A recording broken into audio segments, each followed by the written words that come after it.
para elegir la opción correcta, nosotros tenemos que saber cuál es la opción correcta. Hoy en día estamos bombardeados por tanta información, tantas elecciones, tantas opciones, que muchas veces no sabemos cuál es la correcta. Porque una cosa de las que tiene el exterior, el mundo, la vida, es que nos pinta todas como la buena. Entonces, yo voy a hablar desde mi opción correcta, desde lo que cambió mi vida, desde lo que le dio un sentido a mi vida. Entonces, elegir la opción correcta para mí fue Jesús. He probado cosas, he probado algunas opciones, he tenido algunas elecciones, unas mejores que otras, pero de todas ellas, con las que yo me quedo es con Jesús. Entonces, yo quiero que pasemos a... Bueno, no, todavía no. Quiero deciros que hoy en día os hablan de partidos políticos, os dicen este mejor, este peor, Podemos, PSOE, PP. Conclusión, que todos roban, que todo esto, que todo lo otro, no sabemos cuál es el correcto, no sabemos quién queremos que gobierne, muchas veces ni nos interesa quién queremos que nos gobierne. A la hora de elegir carreras, esta es mejor, esta es peor, esta me gusta, esta no me gusta, esta me puede dar posibilidades de trabajo, esta me gusta pero no me da posibilidades de trabajo. Opciones. ¿Cuál es la correcta? ¿Cómo saber cuál es la correcta? Y cuando entras en el tema Jesús, ¿qué es lo que debo hacer?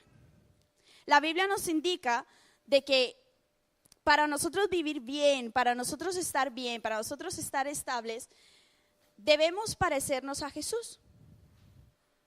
Entonces nosotros decimos, y ahí viene la siguiente diapositiva, QHJ. Esto lo saqué de un programa evangelístico, bueno, no lo sé, una pulserita que una vez me dieron, que lo ponía en portugués. Entonces, en español sería, ¿qué haría Jesús? Y tú dices, tú te paras en una situación y que tú pienses en estas 3 letras es muy importante si tú quieres cambiar tu vida, si tú quieres tener una vida totalmente distinta. Pero ¿qué pasa? Que cuando nos hacemos esta pregunta de ¿qué haría Jesús? Después se responde algo muy común y es, yo no soy Jesús. ¿No os ha pasado de que alguien ha dicho, pero Jesús es perfecto? Yo no soy perfecto, pero es que Jesús es el Hijo de Dios y Él es Dios mismo. ¿Cómo voy a hacer yo algo así tan perfecto? ¿Cómo voy a responder yo a la pregunta, ¿qué haría Jesús? Si es que yo no soy Jesús. Entonces,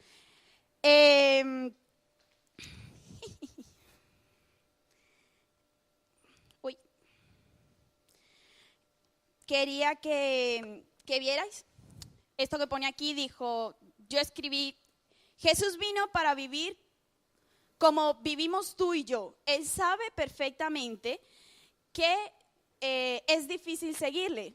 Entonces, si leemos Romanos 7, del 18 al 19, dice, siguiente diapositiva, porfa, ahí, dice, porque yo sé que en mí, es decir, en mi naturaleza débil, no reside el bien, pues aunque tengo el deseo de hacer lo bueno, no soy capaz de hacerlo.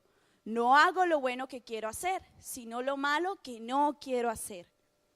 Entonces tú decías, vale, Jesús es perfecto, vale, pero Jesús, Dios tomó la decisión de traer a su Hijo al mundo para que viviera como tú y como yo, para que pasara por todo lo que pasamos tú y yo. Y Jesús fue niño, fue preadolescente, fue adolescente, fue joven y finalmente fue adulto cuando murió. Y Él vivió todo lo que tú vivimos hoy en día. Incluso hay algunas partes de la Biblia donde sí se habla de que Jesús tuvo algún que otro, no discusión, pero sí como desacuerdo con sus padres, porque Jesús pensaba como pensaba Dios, pero sus padres obviamente pues terrenales no pensaban así.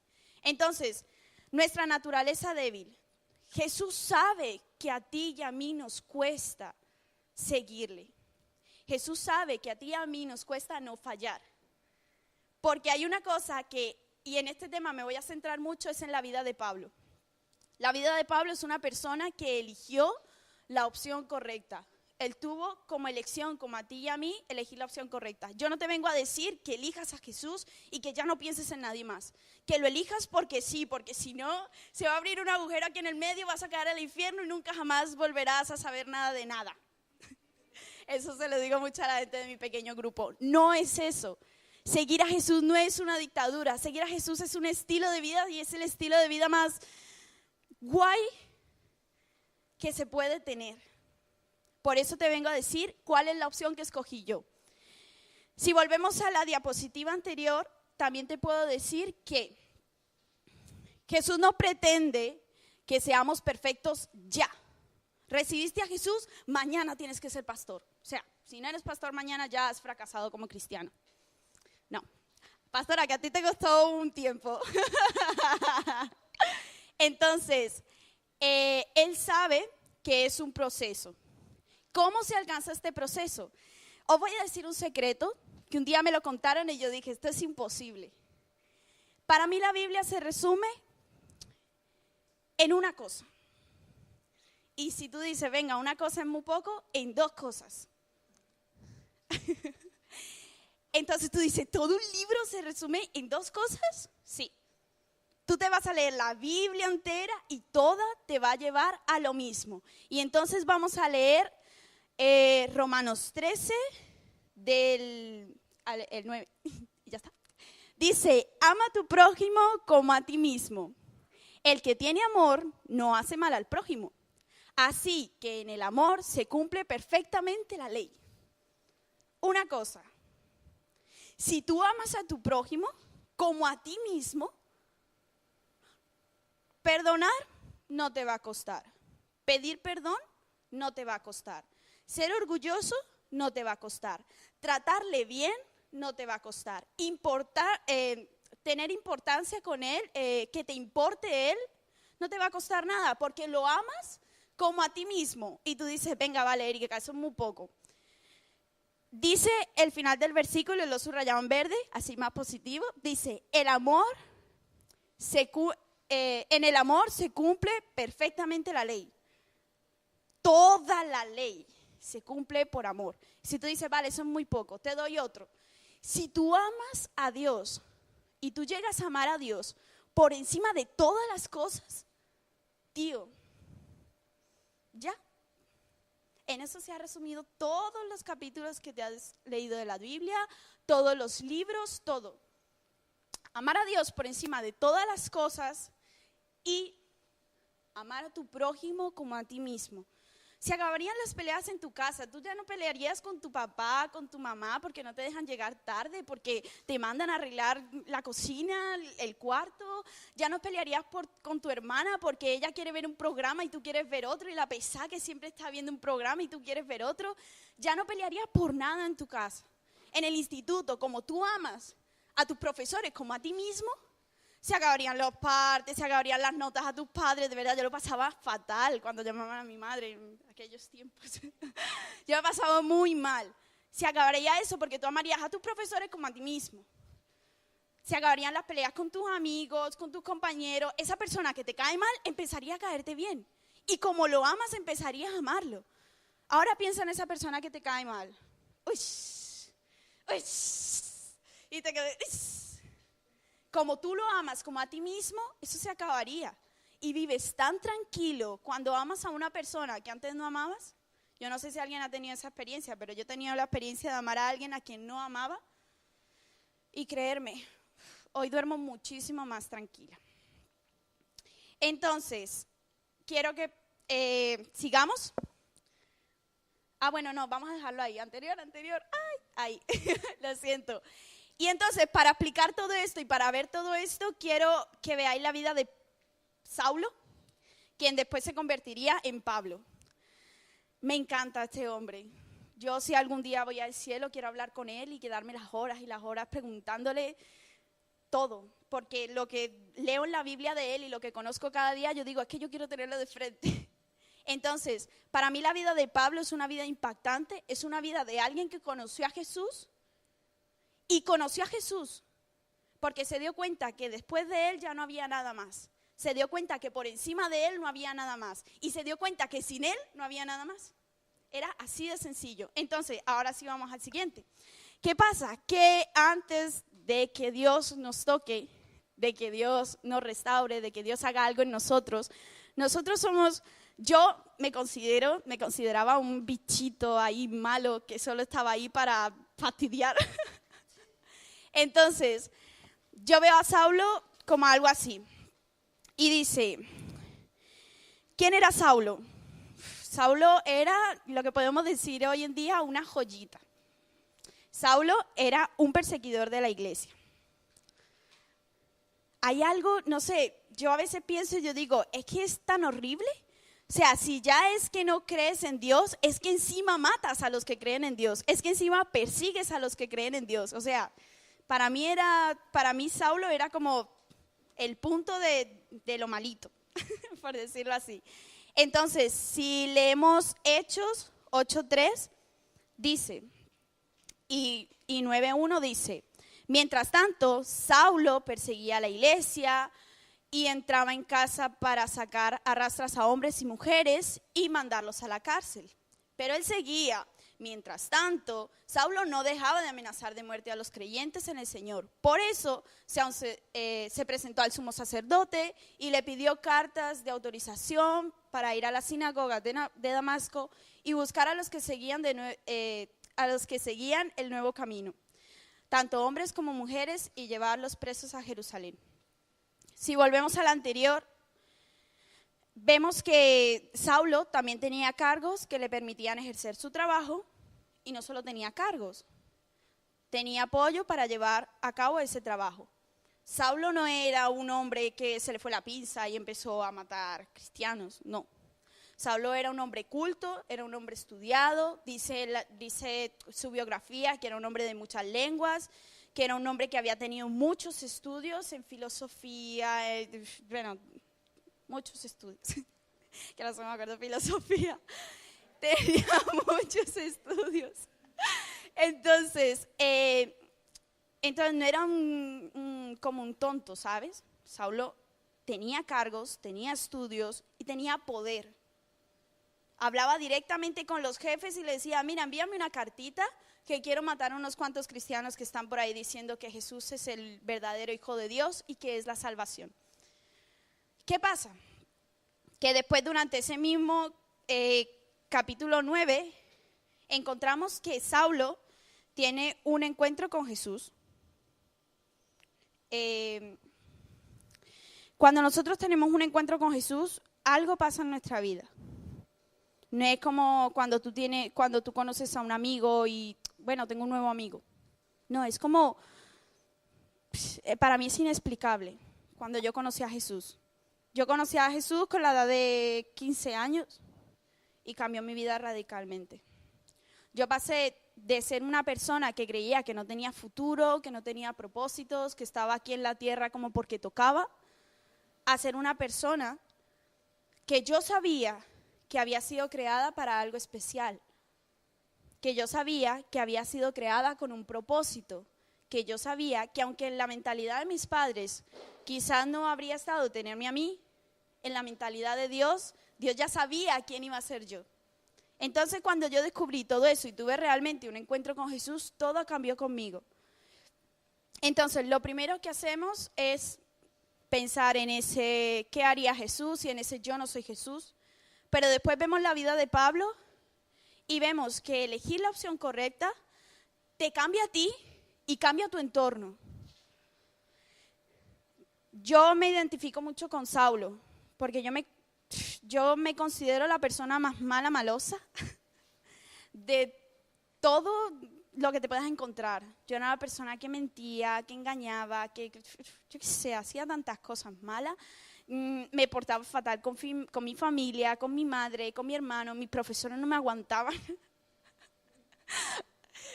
Patri tiene fe de eso. Mis profesores no me aguantaban y llegó un momento en que cuando yo decidí, no sé, decir, bueno, todo el mundo habla de ese Jesús que cambia vidas, he probado ya tantas cosas. También era una niña que no tenía autoestima. Era una niña que no me valoraba a mí misma. Yo decía, bueno, la gente dirá guapa, pero lo dirá por cumplir. Esto de, qué guapa, yo digo, pues lo dice por cumplir. No me valoraba a mí misma, sentía que, no sé, tantas cosas feas. Y vemos el siguiente, sí, el anterior. Ahí. Cuando tenemos un encuentro con Jesús, pasa algo en nosotros. Y el cambio comienza a ser instantáneo. Y tú dices, bueno, Erika, yo llevo mucho tiempo con Jesús y he cambiado muchas cosas, pero hay muchas cosas que todavía me cuestan. Pero tú ya sabes que eso que tú haces no te hace bien, no es lo correcto y no agrada a Dios, aunque tú eso todavía no lo hayas logrado vencer. Por ejemplo, yo era una persona que tenía un carácter curioso y yo, si algo no me gustaba, te lo decía. Mala suerte, lo siento. Sí. Si tenía que saltarle a mi madre, le saltaba. Si tenía que saltarle a mis profesores, le saltaba. Si tenía que saltarle a la persona de la esquina que me vendía el pan, le saltaba. Me daba igual todo. Pero en el momento que yo tuve a Jesús, yo empecé a pensar que eso no estaba bien. Que eso no solamente no le hacía bien a los demás, sino que no me hacía bien a mí. Mi casa era un caos. Yo siempre lo digo, mi casa era una cosa donde tú no podías estar tranquilo, no podías estar feliz, no podías estar 5 minutos sin que no hubiera una discusión, sin que mi madre, mi hermano, yo nos saltáramos. Pero cuando yo empecé a pensar que eso no estaba bien, yo empecé a cambiar y empecé a decirle, bueno, Dios, si realmente tú eres quien cambia a las personas, cámbiame. De verdad, todavía recuerdo el día que yo le dije a Dios, cámbiame. Eso fue como que Dios lo estaba esperando, ¿sabe? Porque otra cosa que yo descubrí de Dios, de Jesús, que es un caballero y nunca va a hacer nada que tú no quieras hacer y nunca te va a llevar donde tú no quieras ir. Si tú quieres estar, a ver, es decisión de cada uno, por eso hablamos de la opción correcta. Tienes opciones y tú decides. Si tú decides conocer a Jesús, venir todos los domingos a la iglesia y solo y únicamente los domingos a la iglesia y así hasta que te mueras, es tu opción. Hay otras personas que no. Hay otras personas que conocen a Jesús y son una revolución. Empiezan a trabajar, empiezan a preguntar qué puedo hacer, qué no puedo hacer, empiezan a, hacer tantas cosas. Y conmigo pasó algo parecido. Yo tuve también un apoyo muy especial, que fue el pastor Leno, que estaba aquí antes. Algunos de vosotros lo conocisteis y otros os digo que es un pedazo de pastor, aunque Dios también nos regaló otro pedazo de pastor. Dios es así de fiel. Y entonces, anda, dijo que, pues no es pelota, porque sí es un pedazo de pastor. Entonces, yo empecé a cambiar, yo ya no le contestaba a mi madre y eso de los primeros días era como, y sientes que vas a explotar. Ya el segundo día era como, y el tercer día ya iba más relajada. Y ahora mi madre me habla y yo, sí señora, punto. Ya no digo nada más. Y fue muy curioso porque hace poco entró una persona a mi casa, un familiar mío, y llegó a mi casa, se sentó y dijo, no puedo creer, es increíble, esta casa es así todo el día. Mi madre extrañada le dijo, sí, no sé, ¿qué tiene de raro? Es así todo el día, no movemos los muebles de noche ni nada de eso, no sé. Y este chico, que es un primo mío, dijo, es que es increíble la paz que se respira en esta casa. Decía, es que no sé, es que te sientas aquí, es que te quieres quedar aquí, es tan a gustito estar en esta casa, es como, no sé, algo tranquilo. En ese momento mi madre y yo caímos que fue porque un día nosotras decidimos cambiar. Fue porque un día Dios actuó en nuestra vida y un día nosotros dijimos, no más peleas, no más discusiones, no más hablar mal. Y dejamos todo en manos de Dios y hoy en mi casa se puede dormir la mar de tranquilo, cuando queráis. Uno por uno, pero no hay. Pero estáis invitados a mi casa, mis niñas en mi pequeño grupo ven, no sé si lo han notado, de que casas tranquilas, está bien. Entonces, esto fue lo que pasó con Saulo. Y si leemos Romanos, si leemos Hechos 9:20, si leemos Hechos 9:20, dice, y el 21 también, dice, y enseguida comenzó a predicar acerca de Jesús en las sinagogas, diciendo, Él es verdaderamente el Hijo de Dios. Todos los que oían quedaban asombrados. ¿No es este el mismo hombre que causó tantos estragos entre los seguidores de Jesús en Jerusalén? Se preguntaban. ¿Y no llegó aquí para arrastrarlos y llevarlos encadenados ante los sacerdotes principales? Ese mismo hombre que mataba a cristianos, ese mismo hombre que le daba igual si eran hombres y mujeres, los llevaba a la cárcel, ese mismo hombre que tenía autoridad, poder y conocimiento para hacer todo lo que hacía, e enseguida cuando tuvo un encuentro con Dios, comenzó a predicar. Cuando yo leí esto, yo dije, mi vida tiene que ser así de impactante. Mi vida tiene que dar ese cambio de 360 y decir que las personas hoy digan, Erika, no te reconozco. Cuando Eli llegó a la iglesia decía, tú eras esa niña que me daba miedo. Sí, era un poco bicho. Y yo quería ese cambio en mí. Yo quería ese cambio que daba una vuelta de 360, como le pasó a Saulo. Pero no solo queda ahí, la gente también ve el cambio en ti. Por eso no solamente tú cambias, sino que también cambia tu entorno. Seguro que la gente, en principio sí le temía a Saulo un poquito, la verdad, no voy a mentir. La Biblia habla de que sí, como que desconfiaban un poquillo, ¿sabes? Pero después se dieron cuenta que era un pedazo de persona en manos de Dios. Y si leemos en el siguiente capítulo, esta es una cosa muy curiosa que yo quería deciros. Muchas veces yo le digo a los jóvenes, de broma, en realidad no es broma, pero os lo digo. Yo digo, ya pareces un líder. Anda, mira, ya estás discipulando. Ostras, pues tú parece que estás llevando un pequeño grupo. Si hay una cosa que tenemos en común todos los líderes de pequeños grupos, los líderes de jóvenes que tú ven aquí, si hay algo en común que tengo yo con Enrique, con Juanda, con Andrés, es que pasa esto en nuestra vida. Quizás no luchamos para que pase más intenso, pero un día tomamos esta decisión y para nosotros el vivir, pues para mí, dice Pablo, que ahora ya era convertido, que ahora ya había dado una vida, un vuelco de 360, dice, pues para mí vivir significa vivir para Cristo y morir es aún mejor. Dice, pero si vivo, puedo realizar más labor fructífera para Cristo. Así que realmente no sé qué es mejor. Si hay algo que tenemos en común, Juanda, Andrés, Enrique, yo, y yo sé que tú, que eres el próximo líder, es que sabemos que vivir es Cristo, que nuestra vida depende de Él, que sin Él no tenemos nada, que más allá de Él no hay nada y que sin Él no hay nada. Eso es lo que nos identifica. ¡Ostras, que tienen los líderes, tío! Tienen que estar ahí las 24 horas de rodillas, tío, para llegar hasta ahí. No. Y seguro que también tenemos esto en común con Denis y con el pastor. Sabemos que sin Cristo no hay nada. Y llega y dice, bueno, yo también lo he pensado, yo he dicho, pero en realidad morir está todo guay. Porque es que tú te mueres y tú dices, y yo todo depre. No, pero es verdad, tú te mueres y conoces a Dios. Y yo digo, ya, vivir es Cristo. Porque dice ahí, labor fructífera para Cristo. Vivir en Cristo es hacer discípulos, es decirle a la gente que tu vida ha cambiado, trabajar en la iglesia, limpiar la iglesia porque se ensucia, eso es súper guay, en serio, de verdad, limpiarla que es súper guay, se pasa súper bien.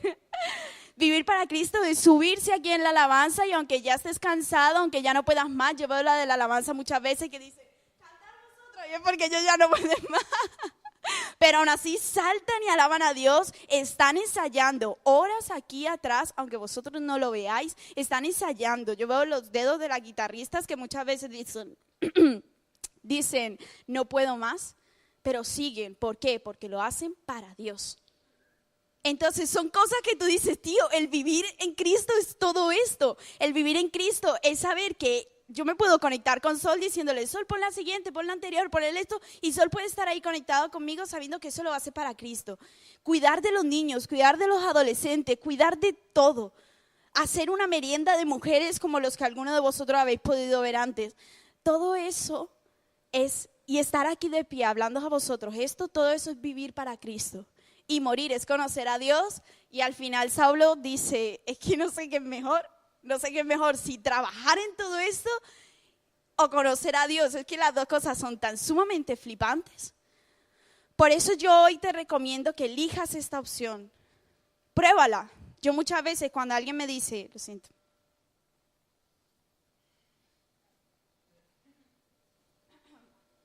Cuando alguien me dice, no creo en Dios, es que paso de Dios, es que no sé, parecéis locos allí.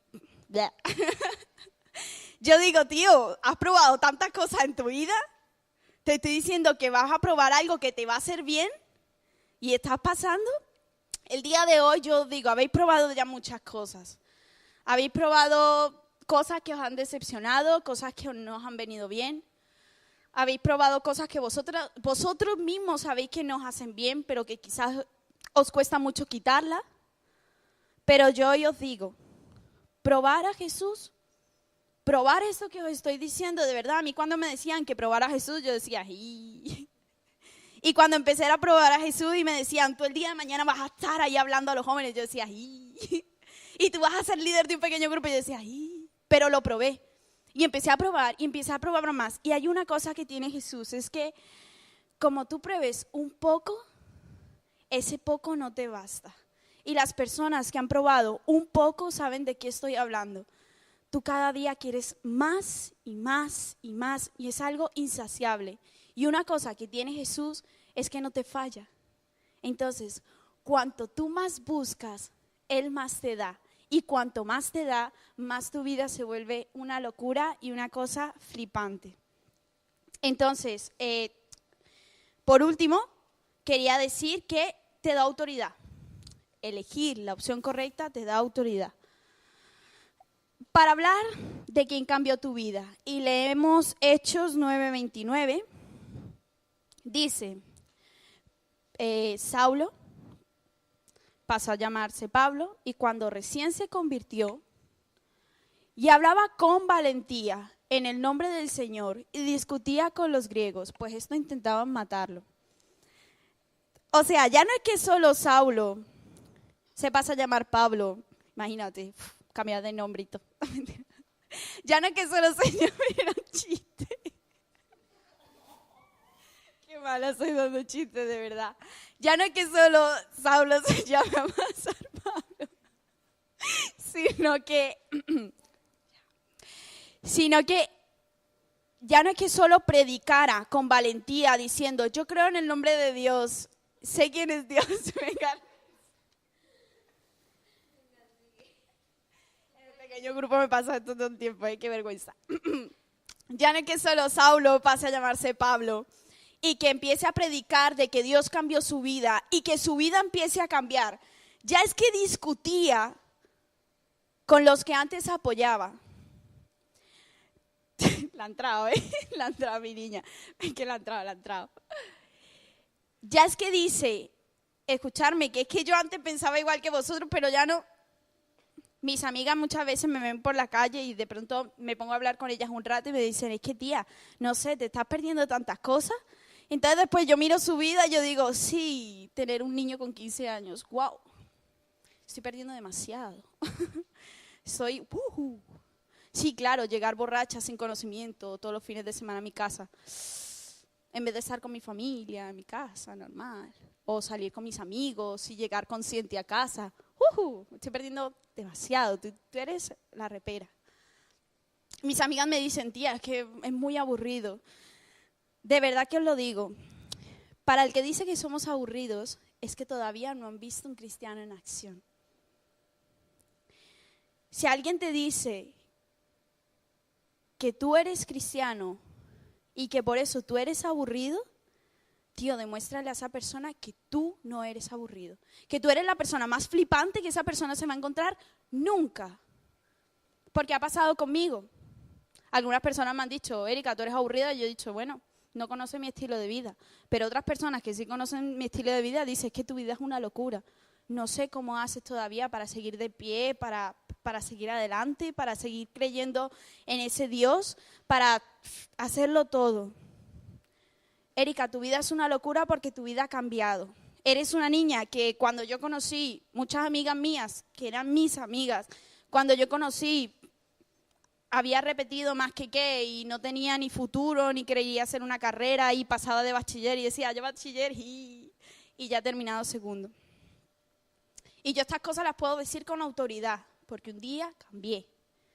Puedo decirlas con autoridad porque un día elegí para mí la opción correcta. Entonces os digo el día de hoy que vosotros también podéis elegir la opción correcta. Había una cosa también muy curiosa, y volvemos a la anterior, ahí. Dice, ahora, cuando tú has elegido esta opción correcta y tienes esa autoridad, eres una persona redimida, restaurada y con un valor incalculable. Esto es escrito de mí, ¿vale? No. Y es algo que nada ni nadie te puede quitar. No sé, las personas que me conocieron antes, quizás vieron a una Erika que no era muy buena, una Erika que no respetaba mucho a sus padres, una Erika que no se valoraba mucho. Pero hoy en día yo puedo tener autoridad para decir, perdona, que yo sé lo que quiero, que yo sé cómo lo quiero, porque yo sé lo que Dios quiere para mí, porque yo sé lo que soy delante de Dios. Y hay un versículo que cuando yo conocí a Dios, es como, no sé, es algo indescriptible. No sé, yo sentí que algo por dentro de mí, algo pasó dentro de mí, es algo inexplicable. Y es 2 Corintios 5:17. Por tanto, el que está unido a Cristo es nueva persona. Las cosas viejas pasaron, se convirtieron en algo nuevo. Y yo digo, tío, que ya no voy a ser más juzgada por la niña esa chunga que daba miedo, por la cani esa que andaba por los pasillos y andaba gritando a todo el mundo, por la niña esa que todos los días le ponían un parte, por la niña esa que no aprobaba más de 2, por la niña esa que no tenía futuro de llegar a bachillerato, por la niña esa que no tenía futuro de hacer ninguna carrera. Yo, por la niña esa que llegaba a su casa y nada más que era pelea. Cuando yo sentía que Dios me decía, Erika, que yo te escogí a ti desde el principio de los tiempos, que aunque quizás tú no estuvieras en el pensamiento de tus padres, estabas en mis pensamientos, y yo soy el Dios sobre todas las cosas. ¡Qué privilegio! Erika, que tú eres mi hija, y que todo lo que tú hiciste antes, que todas esas cosas viejas pasaron. Y esta fue una restauración muy grande antes de yo llegar a esta iglesia. Yo una vez fui a un campamento de verano, y como yo no me valoraba mucho, y esto es un testimonio que nunca he contado, pero sé que Dios me impulsa a contarlo. Como yo no me valoraba mucho, yo era una niña que era muy, bueno, vosotros me veréis hoy que yo charlo con los niños y demás, pero siempre con una cosita. Y yo jugaba mucho con los niños, los abrazaba mucho, los cogía mucho, me subía mucho. Y claro, en mí no había malas intenciones de, wow, me gustan todos los niños, pero también en la adolescencia es normal que te gusten 5 a la vez y tú dices, ¡ay! No sé si os ha pasado, pero cuando yo era adolescente a mí me parecía guapo este, y yo, ¡ay! Todo. Entonces quizás yo no, por no tener ese valor, por no tener esa identidad, yo no controlaba mucho. Y en un campamento de verano, ese campamento duraba, Dios mío, duraba unos 14, 15 días. Un mes, más o menos. Resulta que en ese campamento, pues yo, claro, en mi casa, pues no sé, los chicos de mi casa, de mi iglesia, me conocían y sabían que yo no iba con esas intenciones así malas. Pero los de ese campamento, como eran de muchas zonas e incluso de algunos países, no conocían que yo era así. Y empezaron a coger rumores, ¿sabes? Como, uy, esta niña es muy facililla, como esta niña no... hay una palabra que no quiero decir, pero la digo, ¿no? Enrique me deja decirla. Y entonces vieron rumores que para mí fueron fuertes porque llegué a yo escuchar de esta niña es una, la digo, no la puedo decir, esta niña es una guarra. Y entonces, eso se extendió de una manera increíble. Y no hubo nadie que viniera a hablar conmigo, no hubo nadie que me dijera, no hagas esto, no hubo nadie. Entonces yo seguí, y los rumores seguían más fuertes. Cuando los rumores eran tan fuertes, yo estaba en Madrid, y era como el 8º día, cosas así. El campamento era de 15 días. Imaginaros el resto de días aguantando esos comentarios sin poder hacer nada. Porque tristemente no podía hacer nada. Ni siquiera creía en Dios. ¿A quién iba a clamar? ¿A quién iba a llamar? ¿A quién iba a buscar? Solo tenía mis amigas de mi lado que estaban ahí conmigo y sabían que yo no era así. Los de mi casa, los de mi iglesia que sabían que yo no era así. Pero ¿cómo le explicaba yo a todo un campamento de 300, 400 personas que yo no era así? Que esa Erika de Huelva era, o a los chicos, ¿sabes? Entonces, ¿cómo le explicaba yo eso? Cuando yo leí ese versículo de Erika, eres una persona nueva y todas las cosas viejas pasaron. Yo entendí que yo tenía un valor grande para Dios y entendí que por ese valor yo también debía luchar. Y entendí que yo con los chicos debía tener cierto límite, cierto margen. Entendí que yo debía vestirme de una manera distinta. Entendí que yo tenía que comportarme de una manera distinta. Porque muchas veces yo me vestía como la gente te ve más guapa, no como tú te ves más guapo. Entonces de pronto pues yo siempre lo digo, no es prepotencia, pero Dios no me ha hecho una cosa fea, horrorosa. Tampoco soy la niña más guapa del mundo, pero sé que Dios no me ha hecho fea, es un Dios perfecto. O sea, por favor. Quizás soy diferente de ti, pero no me siento fea, porque un Dios perfecto me ha creado. Pero cambié mi forma de hablar, mi forma de comportarme, mi forma de vestir, mi forma de todo. Y eso llevó a cambiar mi familia, y eso llevó a cambiar mi vida. Entonces, yo no te digo que tú tienes que elegir esta opción correcta. Yo te digo que deberías probarla. Pruébala. Y si te gusta, y si te engancha, tío, tu vida va a ser una locura. Y tú hoy, y te digo esto muy en serio, tú que estás ahí sentado, mañana puedes estar aquí arriba hablando de lo que Dios hizo en tu vida. Tú puedes cambiar la vida de muchas personas. Yo he podido hablar con muchas niñas de cómo se pueden respetar, de cómo se pueden valorar, de cómo Dios puede cambiar sus vidas, de cómo ellas no son lo que los chicos dicen que son. Incluso con algunos chicos también he hablado. Tú tienes un valor especial e importante. Dios tiene cosas grandes para ti y es momento de que tú te despiertes. Despiértate de esa mentira de hoy, la iglesia es súper aburrida. Tío, ¿has probado la iglesia? Perdona, tú has venido al local, no has probado a Jesús. Porque si tú me dices que ser cristiano es aburrido, tú solamente has venido a la iglesia y ni siquiera nuestra iglesia es aburrida, pues entonces yo no sé tú dónde has ido, la verdad. Te soy sincera. Prueba a Jesús, cambia tu vida. Prueba esto nuevo, tío. Has probado tantas cosas que no te han hecho bien, prueba esto que sí te va a hacer bien. Te lo aseguro. El 100% segura de que esto te va a hacer bien. Concluyo con que en este tiempo pienses en qué haría Jesús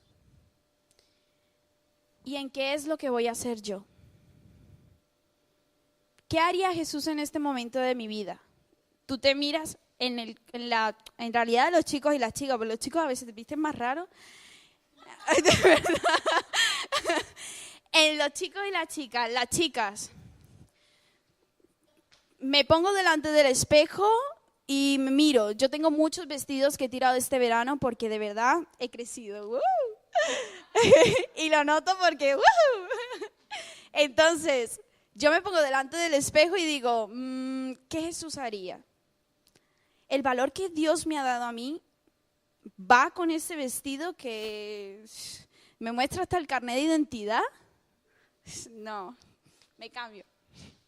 A los chicos, yo qué sé, a veces vestí muy raro, vosotros sabéis, preguntarse lo mismo. Cuando estéis cerca de un chico, Jesús, con el valor que me ha dado, yo que soy una hija del Rey de Reyes, ¿voy a dejar que un chico me trate así? ¿Voy a dejar que un chico me toque tanto? ¿Sabe cómo? Hace calor, que corra el aire. A los chicos, yo que soy hijo del Rey de Reyes, yo que soy un príncipe de Dios, ¿voy a tratar a las hijas de Dios así? ¿Voy a tratar a las chicas de Dios así? Yo, que quizás no soy nada, me voy a quedar sentado en esta silla mientras veo como los demás líderes siguen luchando, siguen evangelizando, siguen yendo allí, mientras veo como mi compañero de al lado sigue orando por las personas de su pequeño grupo, sigue haciendo cosas en el pequeño grupo y yo a veces pues, ni voy, ni aviso, ni nada. Da ese giro de 380. Déjame tomarme este atrevimiento de decirte que lo necesitas. Y cuando lo des, me darás la razón, Erika, lo necesitaba. Párate de esa silla y empieza a ayudar a tu líder, empieza a ayudar a tu pastor, empieza a ayudar a la iglesia, empieza a orar, empieza a buscar de Dios y diga, si Dios existe, muéstrate. Yo hacía eso y yo me quedaba flipando. Muchas veces lo cuento en mi pequeño grupo. La primera vez que yo le dije al Espíritu Santo, háblame, yo dije, ostras, que habla y todo. Flipante, porque fue así. Entonces, cambia tu vida.